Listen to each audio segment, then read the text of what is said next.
नमस्कार। महापुराण के आज के अध्याय में मैं सौरभ राज जैन आप सभी का स्वागत करता हूं। पिछले अध्याय में आपने मां शक्ति के विभिन्न रूपों को देखा और साथ ही साथ ब्रह्मा, विष्णु और महेश के जन्म की कथा जानी और साथ ही आपने मानव और पृथ्वी के जन्म के बारे में जाना। शक्ति शब्द 2 अक्षरों से बना है, श और अक्ति। शास्त्रों में श का अर्थ है ऐश्वर्य और अक्ति का अर्थ है पराक्रम। ऐश्वर्य का अर्थ बाहरी दिखावा, चमक दमक या धन संपत्ति नहीं। ऐश्वर्य का अर्थ है ईश्वर भाव, अर्थात जिसके पास ईश्वर भाव के साथ साथ पराक्रम भी हो, वही शक्ति है। आज हम देखेंगे एक ऐसे असुर की कहानी जो शक्ति प्राप्त करके हाहाकार मचाने लगा। पूरे ब्रह्मांड की शक्तियां भी उसे परास्त नहीं कर पाईं, तब कैसे एक नारी शक्ति ने उसे पराजित कर दिया।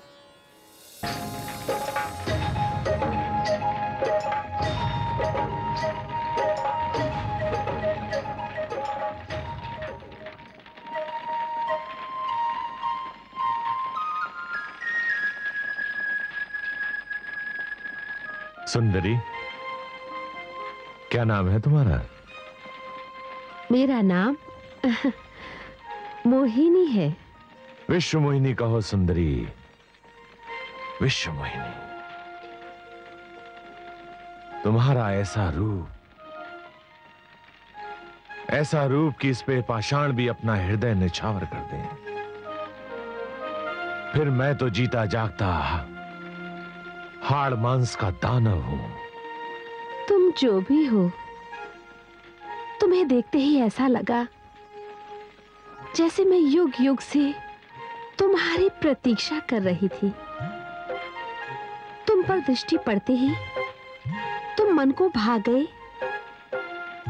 तुम पर अपना सर्वस्व निछावर करना क्यों चाहती हूं, ये तो मैं नहीं जानती। किंतु मैं जानता हूं। मुझे अग्निदेव का वरदान है कि मैं अपने मार्ग में प्रथम बार जिस स्त्री को देखूंगा वो मुझ पर मोहित हो जाएगी। और ये सत्य है कि मैं तुम पर मोहित हो चुकी हूं। आगंतुक, तुम्हारा नाम क्या है? मेरा नाम रंभ है, धनुपुत्र रंभ। तो ठीक है, एक कार्य करो, मुझसे गंधर्व विवाह कर लो और जितना शीघ्र हो सके मुझे यहां से कहीं दूर ले चलो। क्यों? दूर क्यों? इसलिए कि मैं महेश प्रजाति की स्त्री हूं। अपनी जाति के अतिरिक्त अन्य किसी जाति से मैं विवाह नहीं कर सकती। प्रातःकाल होते ही, मदिरा का प्रभाव हटते ही ये सब लोग मुझे ढूंढेंगे। और वो देखो, वो भैंसे जैसा मुझ पर अपने प्राण निछावर करता है। बहुत वीर है वो। वो तुम्हारे प्राण ले लेगा। इसलिए यहां से कहीं दूर ले चलो। सुंदरी, एक प्रश्न पूछूं? पूछो। तुम्हारा इसका साथ पुराना है और मुझे तुमने अभी अभी देखा है। फिर तुम इसका साथ छोड़कर मेरे साथ क्यों जाना चाहती हो? उत्तर तो मुझे भी नहीं पता। हाँ, मन ये कह रहा है कि मैं केवल तुम्हारे लिए ही बनी हूं। और सच पूछो तो मुझे अपने मुखिया का बेटा जीवा कभी भी अच्छा नहीं लगा। चलो, यहां से थोड़ी ही दूर पर हमारे देवता का मंदिर है। वहां 2 मालाएं रखी रहती हैं। हम चलकर गंधर्व विवाह कर लेते हैं। चलो। चलो मोहिनी, अब मुझे पूरा विश्वास हो गया है कि तुम ही वो स्त्री हो जिससे मुझे त्रिलोक विजेता संतान की प्राप्ति होगी। चलो।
ज्यों-ज्यों रात्रि घट रही है, चंद्रमा का रूप भी घटने लगा है,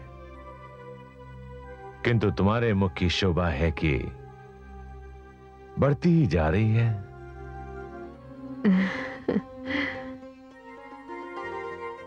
और भी कुछ कहो ना। जानती हो मोहिनी, संतान प्राप्ति की कामना से मैं तप करने निकला था,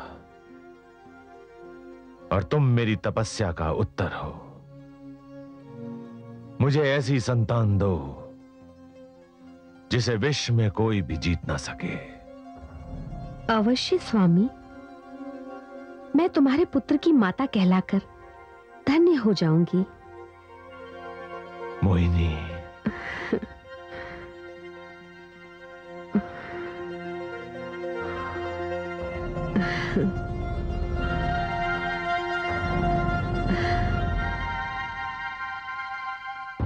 ढूंढो उसे, जैसे भी हो ढूंढो। तुम्हारे साथ थी वो, और तुम कह रहे हो तुम्हें पता नहीं। मैं पूछता हूं तुमसे, कहां है वो? जीवा, तुमने ही कल मुझसे मेरी कन्या मोहिनी का हाथ मांगा था। तुम्हें अपनी कन्या का हाथ देकर मैं महिष जाति को कोई ऐसा राजा नहीं देना चाहता जिसे ये भी पता ना हो कि उसकी होने वाली पत्नी कहां है। हमारी परंपरा, हमारी संस्कृति के अनुसार हमारे यहाँ नवयुवकों और नवयुवतियों को हर प्रकार की स्वतंत्रता है, किंतु हमारा ये नियम ना भूलो कि हमारे यहाँ की कोई भी कन्या यदि किसी दूसरी जाति के पुरुष के साथ अपना संबंध रखती है तो हमारे दंड विधान के अनुसार वो दोनों अपराधी है और उन दोनों का वध कर दिया जाता है। हे राजा, तुम सोचते सोचते विचारों में बहुत आगे बढ़ गए। मुझे विश्वास है मोहिनी के साथ ऐसी कोई घटना नहीं घटी है। मद में चूर वो कहीं दूर निकल गई है। रक्षक दल उसे ढूंढने गए हैं और अब मैं स्वयं जा रहा हूँ। जीवा, स्मरण रहे कि उसे लिए बिना वापस ना लौटना। नहीं राजा, विश्वास रखो, मेरा नाम जीवा है। महिष राज्य में लोग मुझे काल का दूसरा रूप मानते हैं। हे राजा, क्या हुआ? मोहिनी कहीं नहीं मिली, किंतु क्या? चुप रहोगे तो जीभ काट ली जाएगी। किंतु हे राजा, महिष मंदिर में दोनों हार नहीं है।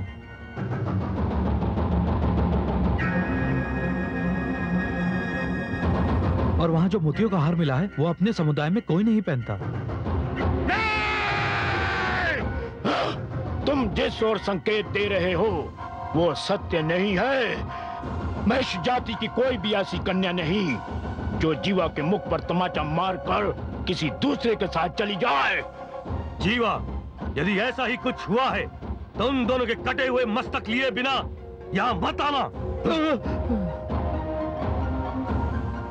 ऐसा ही होगा राजा, ऐसा ही होगा।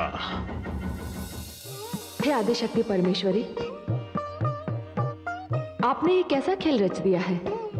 मुझे तो ऐसा प्रतीत होता है कि मोहिनी और महादानव रंभ का मिलन कोई अनर्थकारी परिणाम लेके आएगा।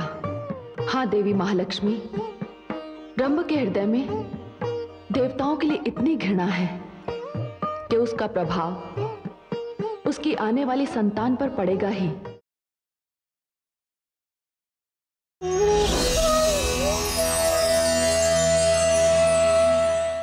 हमारी संस्कृति में सामर्थ्य को हमेशा स्त्री का रूप ही माना गया है। धन का सामर्थ्य लक्ष्मी, वीरता का सामर्थ्य पार्वती और ज्ञान का सामर्थ्य सरस्वती। और इन सभी सामर्थ्यों का जब सृजन होता है तब बनता है वो सामर्थ्य जिसका नाम है शक्ति, मां शक्ति। हमेशा की तरह इंद्र के सिंहासन पर इस बार भी संकट मंडरा रहा था। महिषासुर ने ऐसी शक्ति प्राप्त कर ली थी जो सारे देवताओं की शक्ति से भी ज्यादा थी। इसीलिए इंद्रदेव चिंतित हो रहे थे। लेकिन स्त्री तो मृत्यु को भी पराजित कर देती है।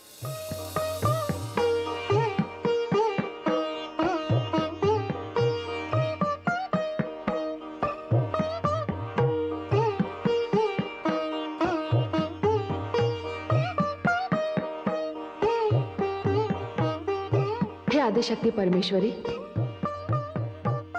आपने ये कैसा खेल रच दिया है? मुझे तो ऐसा प्रतीत होता है कि मोहिनी और महादानव रंभ का मिलन कोई अनर्थकारी परिणाम लेके आएगा। हाँ देवी महालक्ष्मी, रंभ के हृदय में देवताओं के लिए इतनी घृणा है कि उसका प्रभाव उसकी आने वाली संतान पर पड़ेगा ही। और हे आदिशक्ति परमेश्वरी, अग्निदेव तो रंभ को स्वयं से भी अधिक तेजस्वी संतान का वरदान दे चुके हैं। जिस जीव का जन्म ही घृणा से हो, वो तो मानवता के लिए विनाशकारी सिद्ध हो सकता है। हाँ देवी महालक्ष्मी, ऐसा होना ही है। आप तैयार हो जाइए। सृष्टि को बहुत शीघ्र आपकी सहायता की आवश्यकता पड़ेगी, क्योंकि अतिशीघ्र मोहिनी अपनी संतान को जन्म देने वाली है, जो असुरों के इतिहास में अति भयानक होगी। जैसी देवी परमेश्वरी की इच्छा।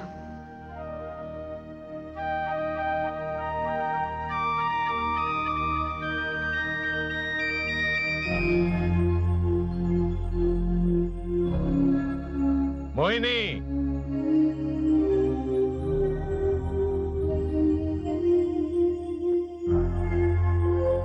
मोहिनी, मैंने निर्णय ले लिया है।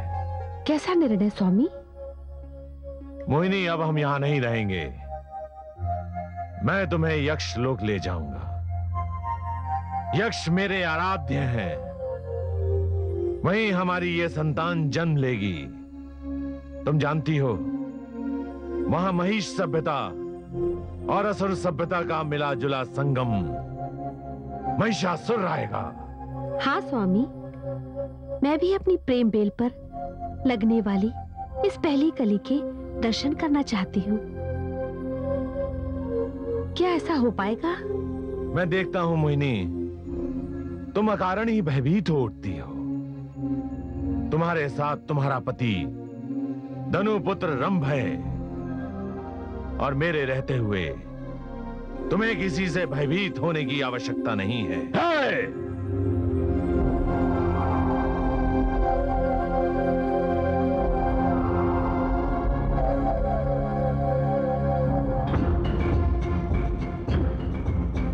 तो तू है वो जिसने मृगराज के मुख में हाथ डालने का साहस किया है। कौन है तू? मैं वो हूं जिसके हाथ में मोहिनी अपना हाथ देने वाली थी। मैं वो हूं जिसके विश्वास की पीठ में मोहिनी ने छुरा भोंक दिया। वो भली भांति इस सत्य को जानती है कि ऐसा करना उसके अधिकार में नहीं, फिर भी उसने ऐसा विश्वासघात करके अपने लिए भयानक मृत्यु का वर्ण कर लिया है। बंद कर अपना ये प्रलाप।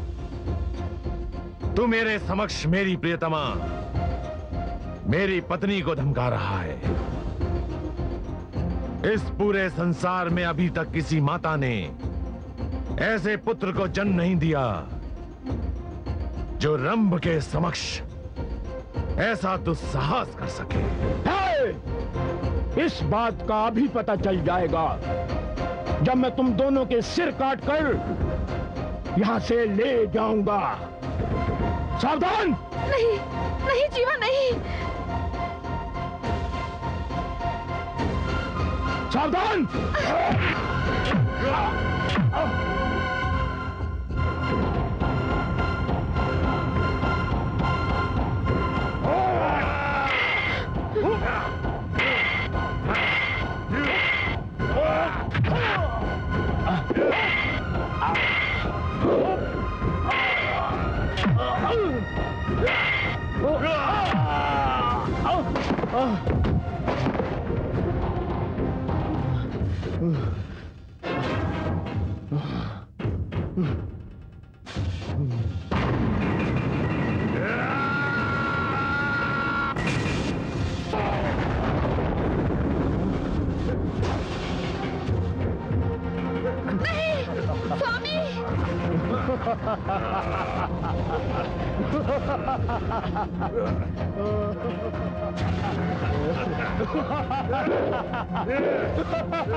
नहीं स्वामी!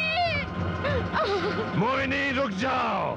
नहीं नहीं नहीं नहीं मोहिनी रुक जाओ। मैं इसका हाथ तब तक पकड़े रखूंगा जब तक तू किसी सुरक्षित स्थान पर नहीं पहुंच जाती। इसने मेरा वध छल से किया है। भाग जा, तुझे मेरी संतान को जन्म देना है मोहिनी। नहीं स्वामी, मैं आपको इस अवस्था में छोड़कर नहीं जा सकती।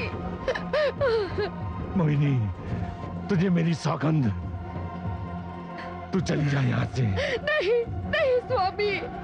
यदि तू नहीं गई तो ये दुष्ट तेरा भी वध कर देगा और इसी के साथ हमारी संतान जन्म लेने से पहले ही समाप्त हो जाएगी।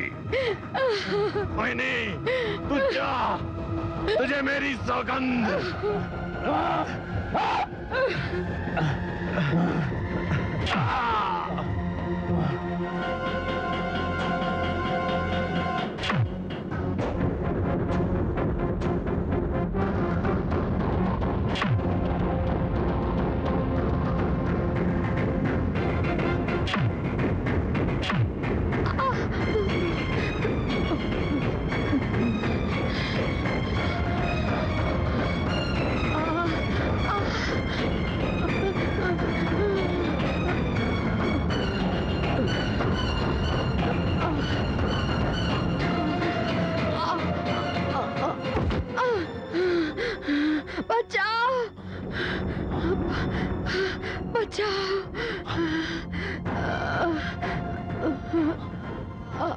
देवी, तुम कौन हो?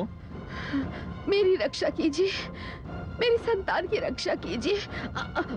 वो आ रहा है। कौन आ रहा है? देवी, तुम यक्षों के बीच में हो। यक्ष? फिर तो आप मेरे पति को भी जानते होंगे। वो मुझे यहीं लाना चाहते थे। कौन है तुम्हारे पति? धनुपुत्र रंभ। धनुपुत्र रंभ? वो तो हमारे उपासकों में से है। हे देवी, आप चिंता मत कीजिए।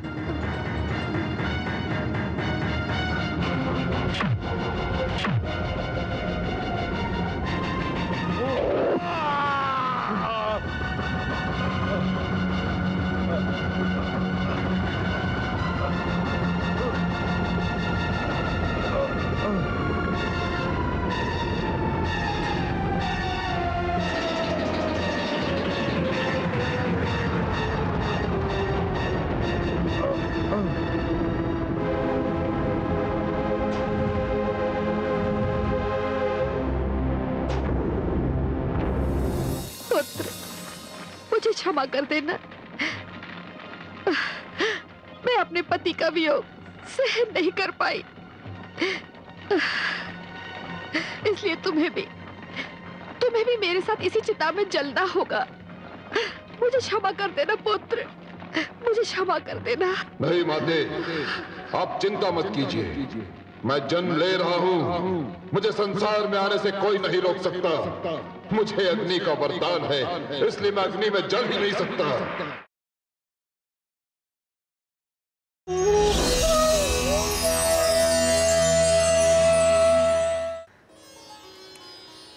ब्रह्मांड में दो ही वस्तुएं हैं, पदार्थ और ऊर्जा।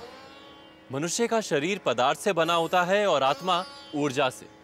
इसी प्रकार से शिव पदार्थ का प्रतीक है और शक्ति ऊर्जा की, और ये दोनों शिवलिंग में समाहित हैं। शिवलिंग पुरुष और स्त्री के एक समान होने का, एक दूसरे के पूरक होने का प्रतीक है।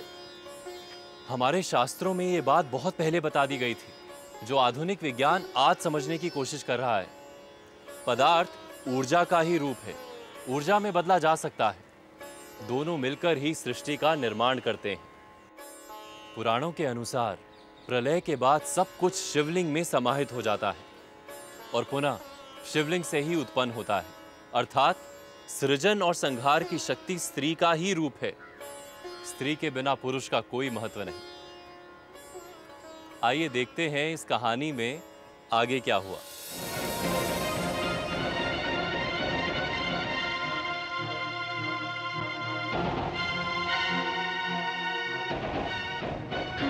मेरी रक्षा कीजिए, मेरी संतान की रक्षा कीजिए। वो आ रहा है। देवी, तुम यक्षों के बीच में हो। हे देवी, आप चिंता मत कीजिए।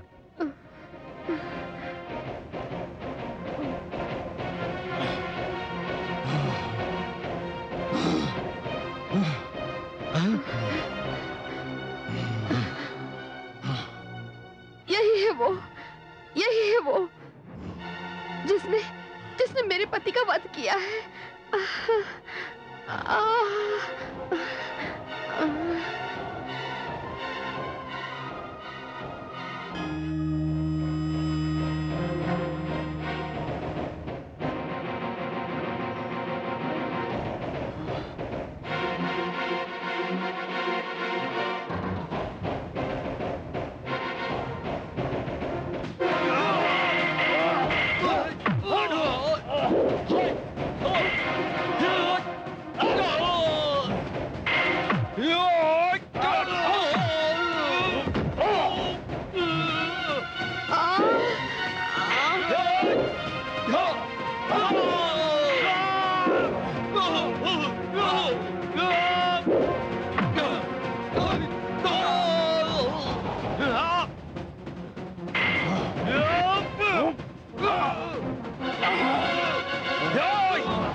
देवी, ये समाप्त हो गया। आप चिंता ना करें। जब तक आपकी सुरक्षा की पूरी व्यवस्था नहीं हो जाती, आपकी जन्म लेने वाली संतान को इस संसार में आने के लिए प्रतीक्षा करनी पड़ेगी। हम यक्ष हैं, हमारे पास भी शक्तियां हैं। चलिए देवी, बताइए हमें कि धनुपुत्र रंभ कहां है?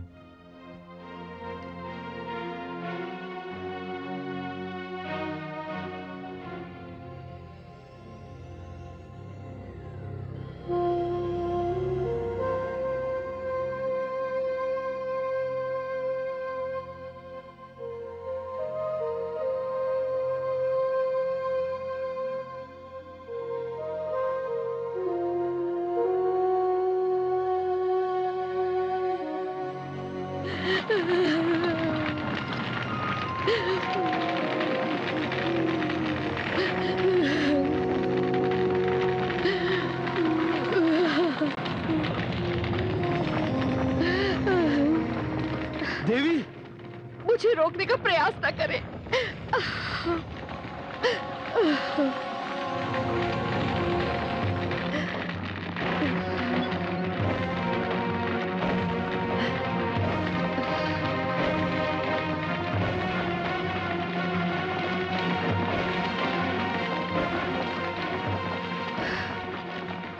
पुत्र, मुझे क्षमा कर देना। मैं अपने पति का वियोग सहन नहीं कर पाई, इसलिए तुम्हें भी मेरे साथ इसी चिता में जलना होगा। मुझे क्षमा कर देना पुत्र, मुझे क्षमा कर देना। नहीं माते, आप चिंता मत कीजिए। मैं जन्म ले रहा हूँ। मुझे संसार में आने से कोई नहीं रोक सकता। मुझे अग्नि का वरदान है, इसलिए मैं अग्नि में जल ही नहीं सकता।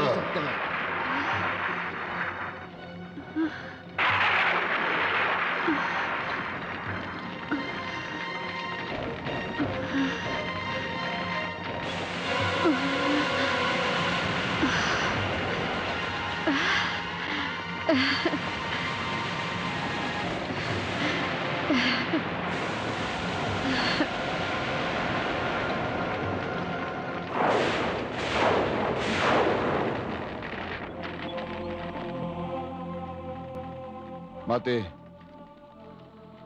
मैं आपको धन्यवाद देता हूं और ये विश्वास दिलाता हूं कि मेरा जन्म जिस उद्देश्य के लिए हुआ है, मैं अपने पिता की उस इच्छा को अवश्य पूर्ण करूंगा। मैं महिष संस्कृति और असुर संस्कृति का संगम हूं। मैं महिषासुर हूं। प्रणाम माते।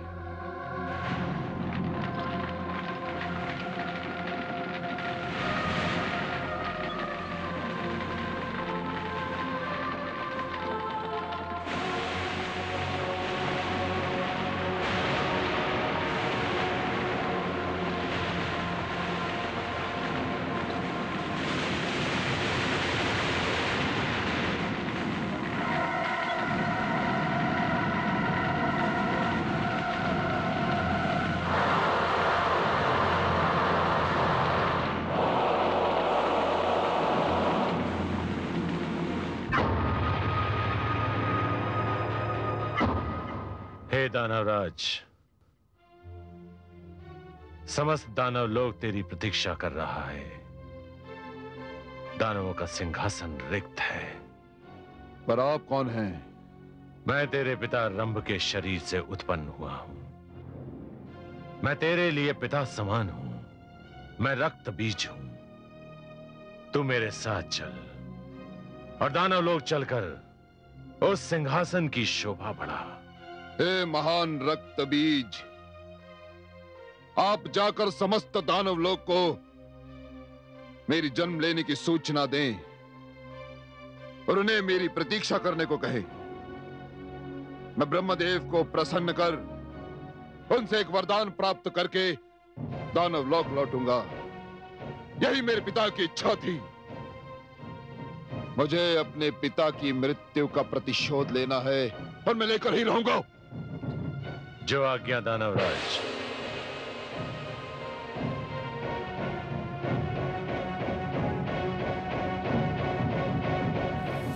हाँ, यदि तू चाहे तो इच्छा मृत्यु का वर ले सकता है। ऐसा ही हो ब्रह्मदेव, ऐसा ही हो।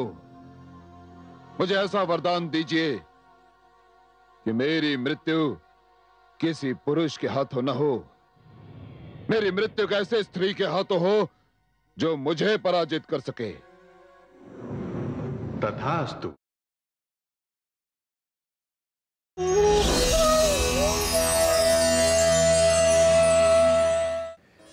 शक्ति बस दैहिक बल का नाम नहीं, शक्ति के और भी बहुत स्रोत हैं। हमारे शरीर में ही बहुत सी शक्तियां विद्यमान हैं, जैसे बोलने की शक्ति, सुनने की शक्ति, देखने की शक्ति, यहां तक कि सांस लेना भी एक प्रकार की शक्ति है। शक्ति अर्थात सामर्थ्य। शक्ति जब करुणा और ममता के साथ सुंदर रूप में होती है तो दुर्गा होती है, लेकिन वही शक्ति जब सारी शक्तियां होने के बावजूद सोचने की शक्ति यानी मन का सामर्थ्य नहीं रहता तो बनता है महिषासुर। अर्थात शक्ति का सुंदर रूप दुर्गा है और कुरूप महिषासुर। आइए देखते हैं इस कहानी में आगे क्या हुआ।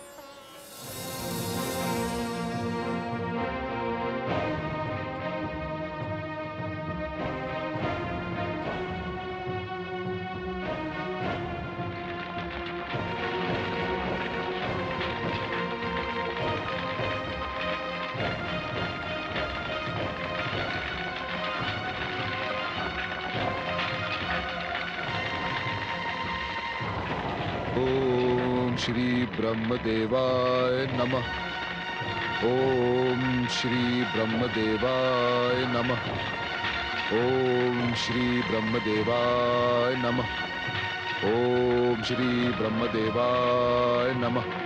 ओम श्री ब्रह्मदेवाय नमः। ओम श्री ब्रह्मदेवाय नमः।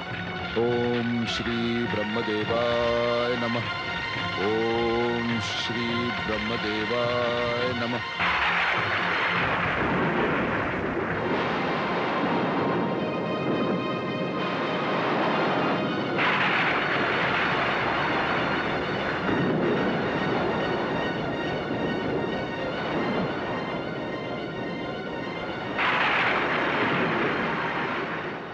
क्या बात है? ये वातावरण अनायास बदल क्यों गया? ऐसा प्रतीत होता है जैसे कोई विशेष घटना घटने वाली है। नारायण नारायण। प्रणाम देवर्षि। देवराज, घटना तो घट चुकी है। कैसी घटना देवर्षि?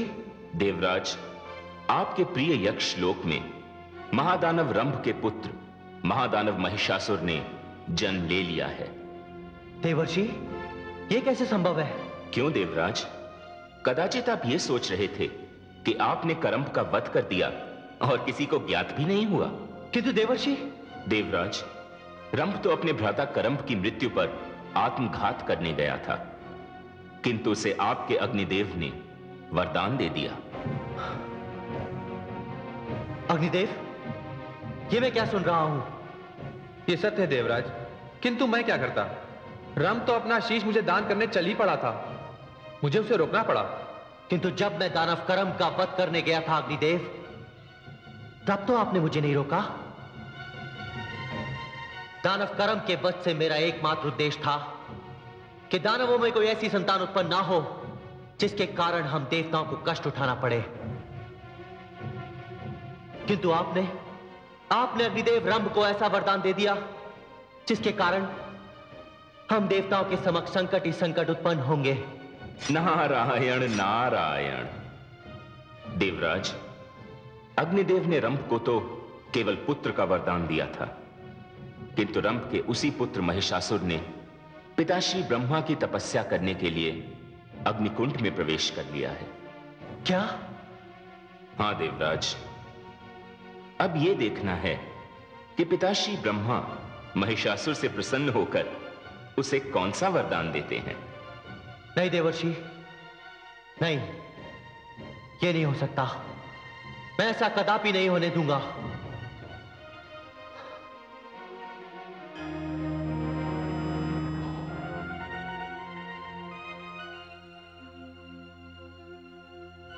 नारायण नारायण। ओम श्री ब्रह्मदेवाय नमः। ओम श्री ब्रह्मदेवाय नमः। ओम श्री ब्रह्मदेवाय नमः। वत्स महिषासुर,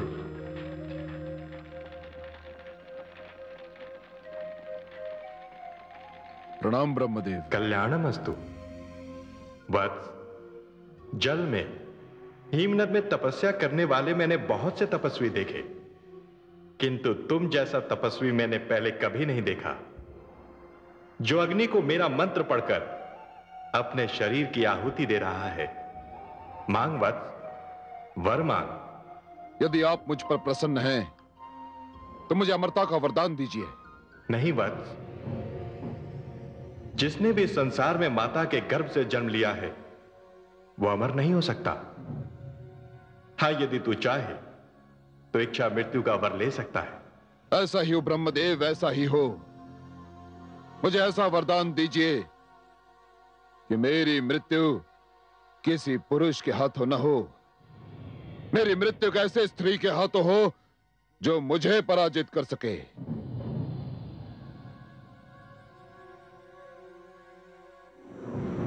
तथास्तु। तुम्हारी मृत्यु किसी ऐसी स्त्री के द्वारा होगी जिसमें भगवती परमेश्वरी तथा समस्त देवताओं की शक्ति सम्मिलित होगी।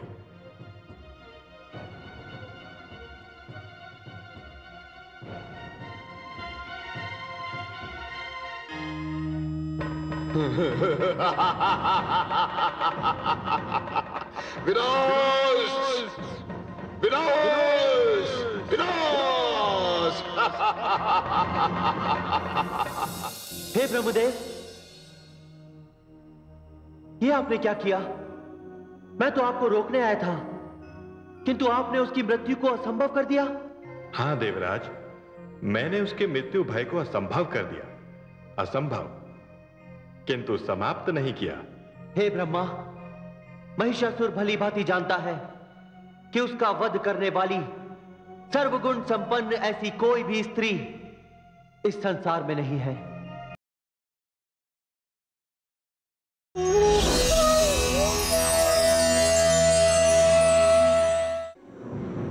तथास्तु।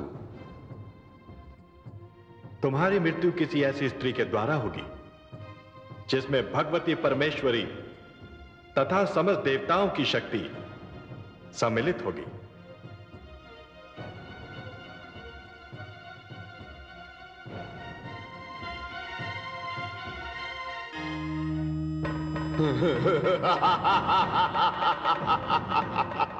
विनाश! विनाश! विनाश!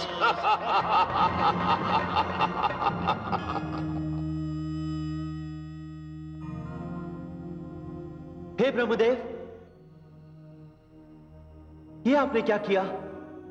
मैं तो आपको रोकने आया था, किंतु आपने उसकी मृत्यु को असंभव कर दिया। हां देवराज, मैंने उसके मृत्यु भय को असंभव कर दिया। असंभव किंतु समाप्त नहीं किया। हे ब्रह्मा, महिषासुर भली भांति जानता है कि उसका वध करने वाली सर्वगुण संपन्न ऐसी कोई भी स्त्री इस संसार में नहीं है। आपने उसको वरदान देकर उसको मृत्यु के भय से मुक्त कर दिया है ब्रह्मदेव। और जब मृत्यु का भय समाप्त हो जाता है तब व्यक्ति अत्याचार, अन्याय और अधर्म की सीमाएं लांघ जाता है ब्रह्मदेव। जैसी भगवती परमेश्वरी की इच्छा।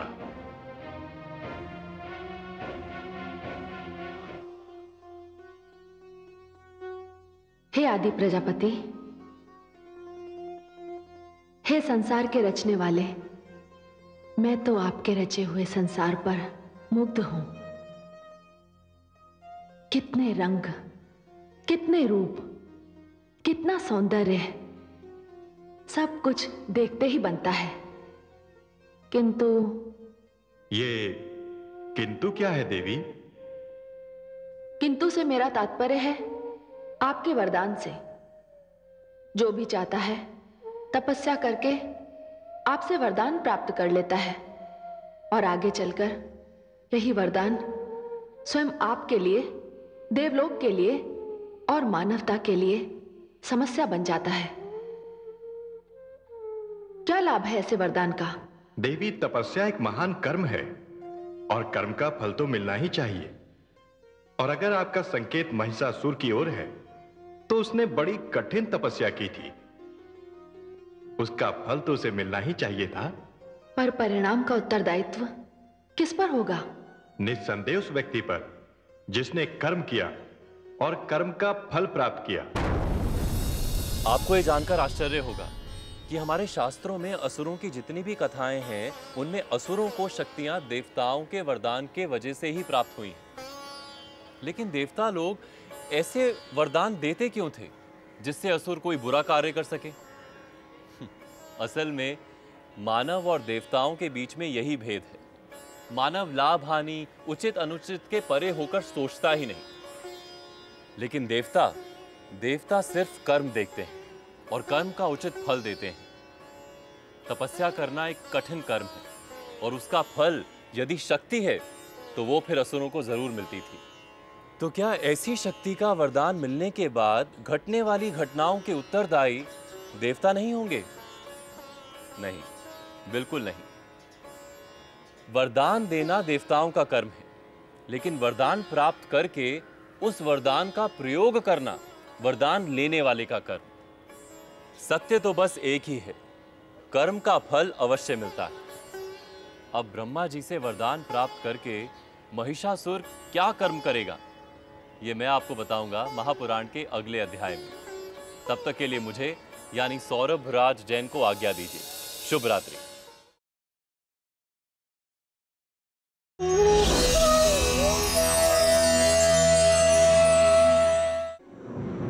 तथास्तु। तुम्हारी मृत्यु किसी ऐसी स्त्री के द्वारा होगी जिसमें भगवती परमेश्वरी तथा समस्त देवताओं की शक्ति सम्मिलित होगी।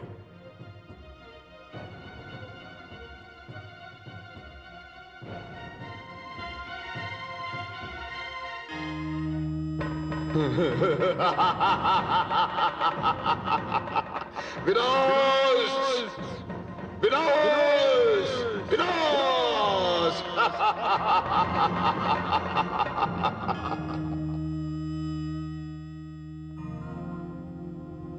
हे ब्रह्मदेव, ये आपने क्या किया? मैं तो आपको रोकने आया था, किंतु आपने उसकी मृत्यु को असंभव कर दिया। हां देवराज, मैंने उसके मृत्यु भय को असंभव कर दिया। असंभव, किंतु समाप्त नहीं किया। हे ब्रह्मा, महिषासुर भली भांति जानता है कि उसका वध करने वाली सर्वगुण संपन्न ऐसी कोई भी स्त्री इस संसार में नहीं है। आपने उसको वरदान देकर उसको मृत्यु के भय से मुक्त कर दिया है ब्रह्मदेव। और जब मृत्यु का भय समाप्त हो जाता है, तब व्यक्ति अत्याचार, अन्याय और अधर्म की सीमाएं लांघ जाता है ब्रह्मदेव। जैसी भगवती परमेश्वरी की इच्छा।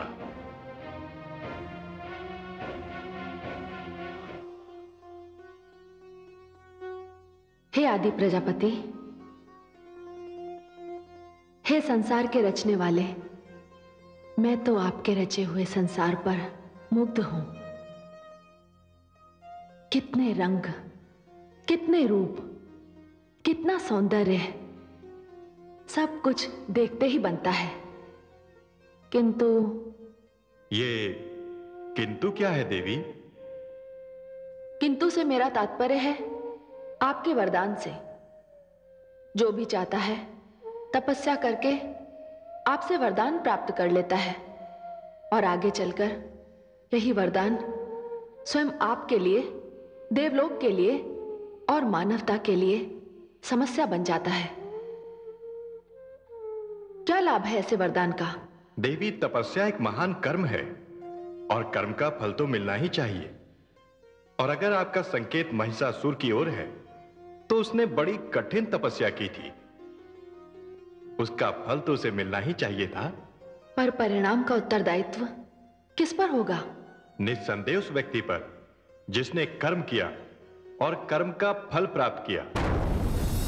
आपको ये जानकर आश्चर्य होगा कि हमारे शास्त्रों में असुरों की जितनी भी कथाएं हैं, उनमें असुरों को शक्तियां देवताओं के वरदान के वजह से ही प्राप्त हुई हैं।